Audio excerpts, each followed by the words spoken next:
This is actually a really fun topic, is negotiation. You can read all about it of what we have written, but let's dive a little bit deeper.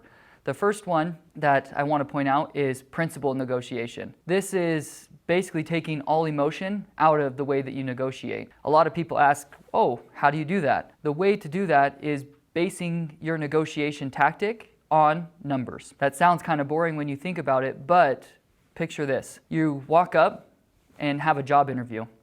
They say, hey, we want to pay you $10 an hour, but you already had done your research and know that a similar position to this is paying $11 an hour. So you would come back to them and say something along the lines of, hey, I looked at comparable positions of what people are doing and it's very similar to this and they're making $11 an hour. Then you're able to have a conversation. It's all on what the industry is doing. Because you took the emotion out of it, at that point in the conversation, the likeliness of them changing the number that you'll be getting paid is more likely to happen. Another thing to do is avoid the words I feel or I think, because that moves back into that arena of them being attacked. It means that they're not validating you and you feel unappreciated, and so the conversation and dialogue will then change again at that point. When you're sitting down with the salesperson, a good question to ask is that the best price you can offer? Or is that the best you can do?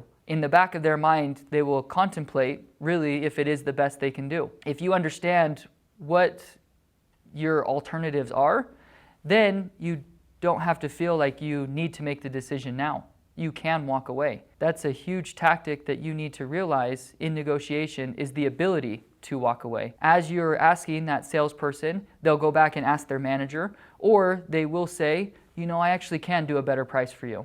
If they come back and say at that point, that's the best they can do, then if that's the option you want to go with, you know that you're making the right choice and that you're getting the best deal. So one thing to take note of is BATNA. It's an acronym that stands for Best Alternative to the Negotiated Agreement. And because you understand what your other alternatives are, it allows you to be able to walk away or to know what other options that you have out there.